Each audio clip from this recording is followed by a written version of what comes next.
Mamãe Sagui e seus filhotinhos, por Pavel Dodonov. 5 saguizinhos foram passear além da floresta para brincar. Mamãe Sagui chamou.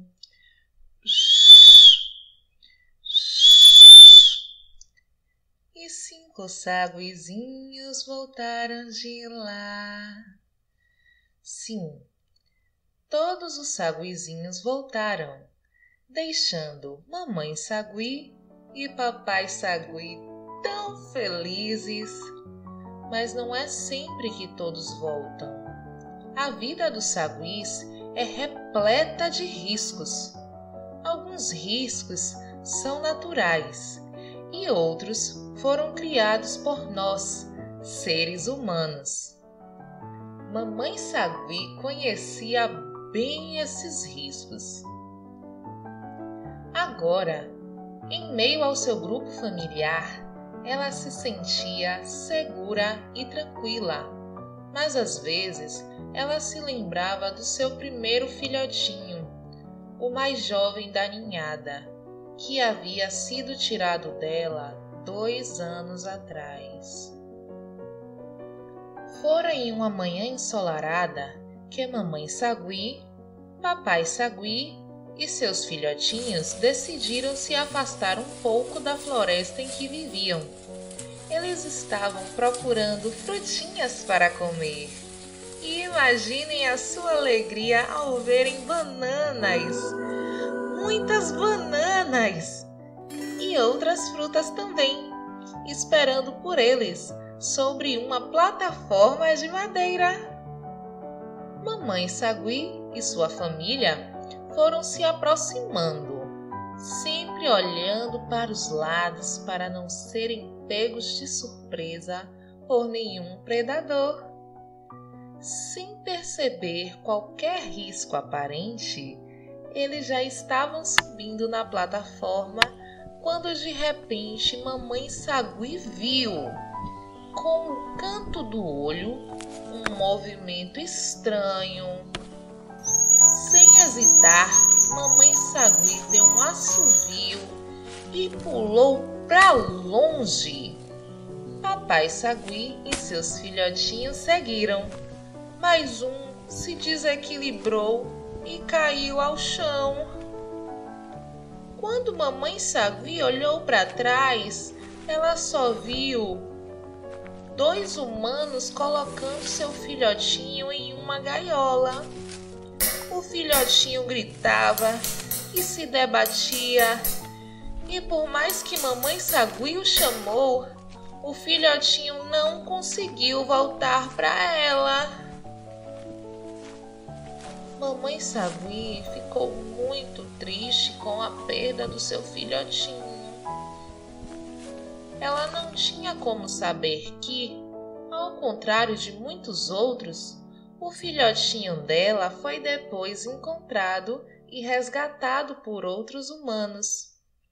Estes outros humanos eram bondosos. Eles tiraram o filhotinho da gaiola apertada em que os humanos maus o haviam colocado, trataram seus ferimentos e o levaram para um lugar onde as pessoas cuidam de saguis resgatados. Assim, o filhotinho cresceu longe de casa e do seu ambiente natural, mas recebendo muito amor e cuidado na companhia de outros saguis.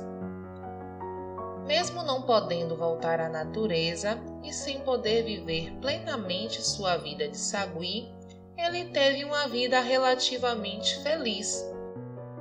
Mas Mamãe Sagui não sabia disso. E, mesmo se soubesse, não sabemos o quanto este conhecimento teria aliviado a sua tristeza. E outros bichos capturados não têm a mesma sorte e passam por muitos maus tratos nas mãos de pessoas que só querem ganhar dinheiro com eles. Então, se um dia você ver um saguizinho sendo vendido, saiba que muito provavelmente uma mamãe sagui chora por ele em algum lugar. Mas isso é passado na vida da nossa mamãe sagui. Mesmo sem saber que o filhotinho dela fora resgatado e levado para um lugar seguro e estava sendo cuidado, ela seguiu em frente. Seus outros filhotinhos se tornaram fortes e ágeis e foram fundar suas próprias famílias, deixando mamãe sagui muito orgulhosa. E agora, mamãe sagui, papai sagui e seus novos filhotinhos andam pelas florestas do sul da Bahia. Eles gostam muito das árvores grandes, especialmente quando há frutinhas gostosas para serem saboreadas. Frutinhas e também insetinhos. Eles adoram saborear os insetinhos deliciosos que vivem na floresta. Em outros momentos, mamãe sagui e sua família vão para uma outra área, pouco diferente. As árvores são também altas, mas mais distantes entre si, e debaixo delas há muitos pés de cacau. É a chamada cabruca, um local onde o cacau foi plantado à sombra das árvores. E você sabe o que se faz com o cacau? Chocolate.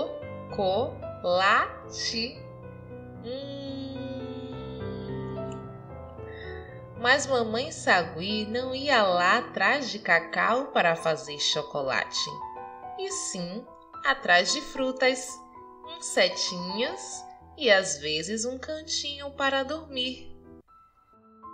E lá perto havia também uma outra floresta, da qual mamãe sagui não gostava muito.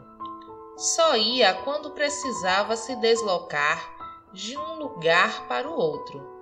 E essa floresta ficava no meio.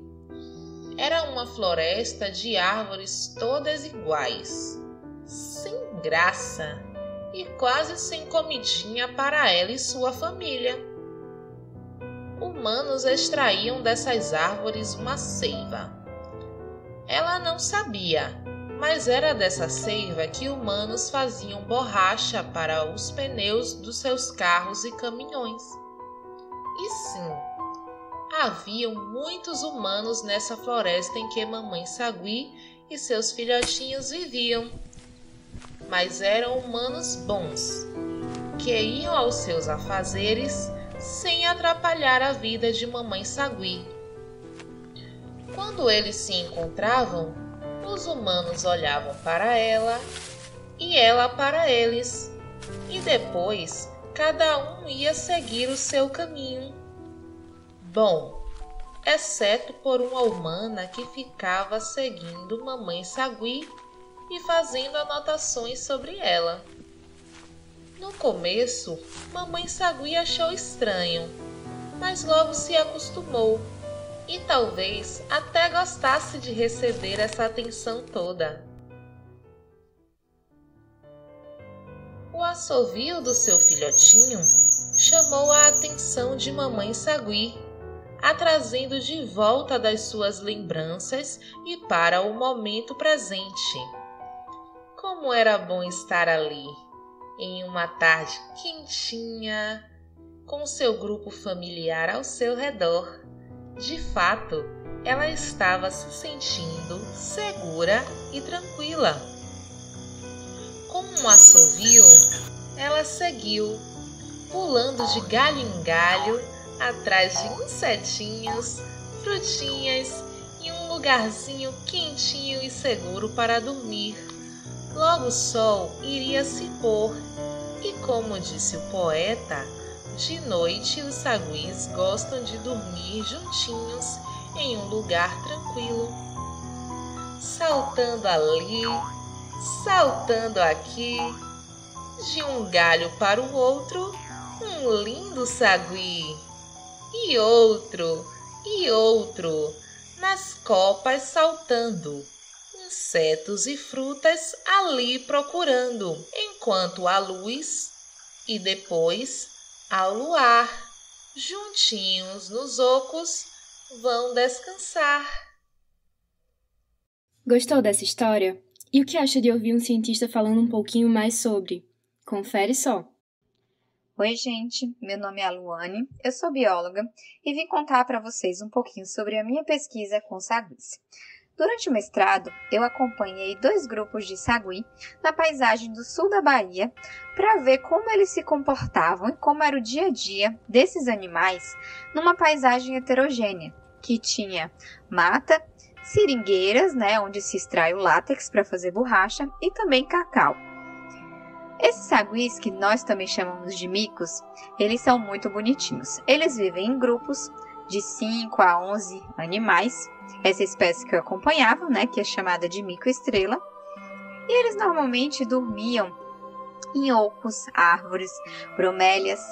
Então a gente capturou 2 indivíduos de cada grupo, colocamos rádio colar para a gente poder identificar onde eles estavam. E durante o dia, alguns dias por mês, eu seguia esses animais e anotava o seu comportamento. Os saguis, eles vivem em grupos, eles acordavam cedinho, 4, 4 e meia, 5 horas da manhã, e logo eles saíam para se alimentar. Eles sempre dormiam perto de uma árvore que tinha frutos, ou que eles poderiam retirar o látex, Eles comiam a goma daquela árvore e também sugavam, Ou muitas vezes eles se alimentavam de alguns insetos, eles adoravam os insetinhos. O dia deles era bem corrido, eles faziam vários trajetos. Normalmente eles passavam por áreas do seringal, passavam às vezes pelo cacau, mas eles gostavam mesmo era da mata para descansar. E ali tinha muito alimento e proteção contra os predadores. Os saguis, eles gostavam de se catar, Eles ficavam em grupos, normalmente meio-dia, 2 horas, era um horário muito quente na mata. Então eles ficavam em grupos numa árvore com sombra, ficavam se catando, dormindo, às vezes brincando também. Normalmente sempre tinham 2 filhotinhos e esses eram gêmeos. Quem ajudava a carregar eram os machos. As fêmeas normalmente não conseguiam, não ficavam com esses animais nas costas. E o grupo normalmente tinha um macho alfa, que é aquele que mandava, tinha uma fêmea alfa, que era a que se reproduziam, e os outros eram ajudantes. Eles sempre ficavam alerta, comunicavam um ao outro quando tinha algum predador, como raposa, como gavião, e muitas vezes também eles tentavam comer ovos de passarinho. Muitas vezes até brigavam com os passarinhos. Mas eles são bem fofinhos e é interessante a gente lembrar que esses animais têm papéis importantes na nossa mata. Eles são polinizadores, eles são dispersores de semente e só por si só eles já têm uma importância muito grande. No sul da Bahia a gente tem o sagui de Wild ou mica-estrela, que é endêmico e só ocorre nessa região. Espero que vocês tenham gostado de conhecer um pouquinho mais sobre os micos e sua história de vida. Um abraço!